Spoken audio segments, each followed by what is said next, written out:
परिचय। इस झील को देखें।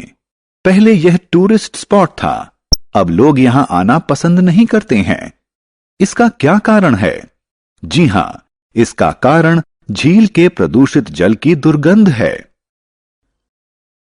उद्देश्य। इस पाठ के अंत में आप निम्न करने में सक्षम हो जाएंगे। जल प्रदूषण को परिभाषित करना, जल प्रदूषण के कारणों का वर्णन करना, जल प्रदूषण के हानिकारक प्रभावों का वर्णन करना, प्रदूषण की रोकथाम के उपायों की चर्चा करना। जल के उपयोग। जल मानव, जंतु एवं वनस्पतियों के जीवन का एक महत्वपूर्ण अंग है। सजीव जल के बिना नहीं रह सकते। ऐसा कहा जाता है कि जीवन का आरंभ जल में हुआ और इसके बाद धीरे धीरे पृथ्वी पर आया।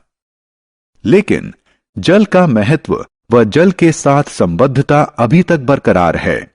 जल प्रत्येक सजीव की वृद्धि व उसके पोषण के लिए आवश्यक है। इन क्रियाकलापों को देखें। इनमें क्या उभयनिष्ठ है? जी हां, बिल्कुल सही। ये सभी क्रियाकलाप जल के उपयोगों को दर्शाते हैं। जल प्रदूषण। हम जानते हैं कि पृथ्वी के 70% भाग में जल है और यह हमारे ग्रह का सर्वाधिक महत्वपूर्ण प्राकृतिक संसाधन है। क्या आप जानते हैं कि यह कहां से आता है? यह प्राकृतिक स्रोतों जैसे झीलों, नदियों तथा महासागरों से आता है। हालांकि देखें कि हम इन संसाधनों के साथ क्या कर रहे हैं। आइए गंगा नदी का उदाहरण लें। करोड़ों लोग अपनी दैनिक जरूरतों तथा आजीविका के लिए गंगा नदी पर निर्भर हैं। अभी हाल में ही World Wide Fund for Nature ने पाया है कि गंगा विश्व की 10 सर्वाधिक प्रदूषित नदियों में से एक है। प्रदूषित स्रोत से आने वाले जल में जीवाणु, विषाणु, कवक और परजीवी हो सकते हैं जो हैजा, टाइफॉइड और पेचिस जैसे रोगों का कारण हैं। जल प्रदूषण के कारण। आइए जल प्रदूषण के कारणों के बारे में जानें।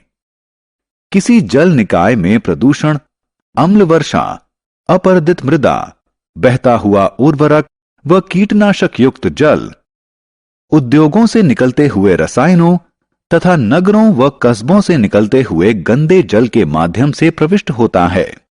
उद्योगों से अवमुक्त होने वाले आर्सेनिक, सीसा एवं फ्लोराइड जैसे रसायन वनस्पतियों एवं जंतुओं में विषाक्तता फैलने का कारण हैं। प्रायः कारखानों एवं पावर प्लांटों में उनकी मशीनरी को ठंडा करने के लिए सामान्य जल का इस्तेमाल किया जाता है और गर्म पानी अवमुक्त किया जाता है। इससे जल निकाय गर्म हो जाता है, जिसके कारण जलीय जंतु मर जाते हैं। क्या आपने ऐसे तालाब देखे हैं जो दूर से हरे दिखाई पड़ते हैं? ऐसा इसमें उगी शैवाल के कारण होता है। क्या आप जानते हैं कि ये शैवाल तालाब में कैसे उगते हैं? वर्षा के दौरान भारी मात्रा में उर्वरक खेतों से बहकर तालाबों और नदियों में आ जाते हैं। ये खेतों से बहकर आए हुए उर्वरक शैवाल के लिए पोषक का कार्य करते हैं और उसके बढ़ने में सहायक होते हैं। जब ये शैवाल मृत हो जाते हैं तो ये जीवाणु जैसे अपघटकों के लिए भोजन के रूप में इस्तेमाल किए जाते हैं। जीवाणु जल में उपलब्ध अधिकांश ऑक्सीजन का इस्तेमाल कर लेते हैं, जिसके परिणाम स्वरूप मछलियां तथा अन्य जलीय जंतु ऑक्सीजन के अभाव में मर जाते हैं। इसके अतिरिक्त लोग नदियों व तालाबों में नहाते हैं, कपड़े धोते हैं और मल त्याग भी करते हैं। वे नदियों में कूड़ा कचरा, फूल और नॉन बायोडिग्रेडेबल पॉलिथीन बैग भी फेंकते हैं। अधिकांश नदियां उच्च प्रदूषण स्तर के कारण मृत हो गई हैं और उनमें जलीय जंतुओं का रह पाना संभव नहीं रहा है। जल को दूषित करने वाले अपशिष्ट जल प्रदूषक कहलाते हैं। आत्ममूल्यांकन।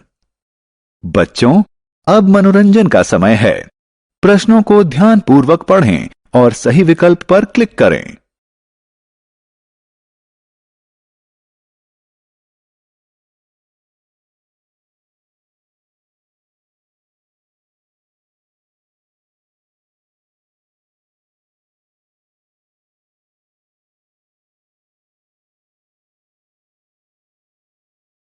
पीने योग्य जल क्या है?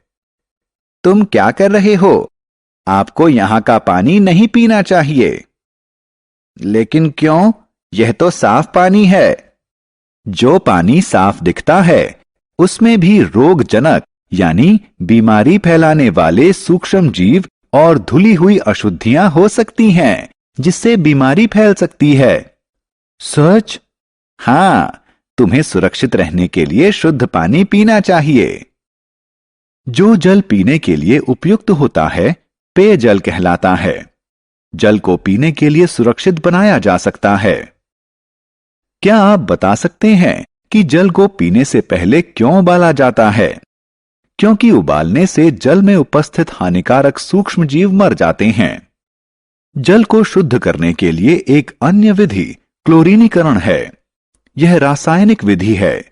इस विधि में जल में क्लोरीन की गोलियां मिलाई जाती हैं।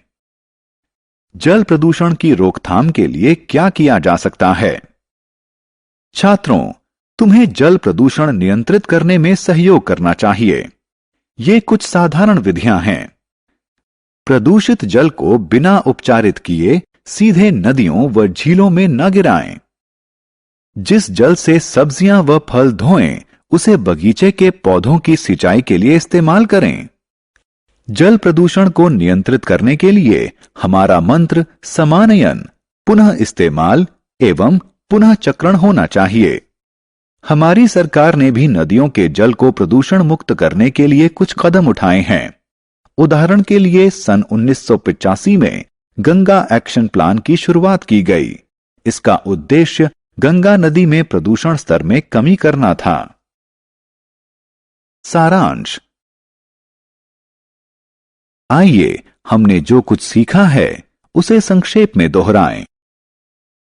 जीवन के लिए हानिकारक पदार्थों के द्वारा जल के दूषित होने की प्रक्रिया को जल प्रदूषण कहा जाता है।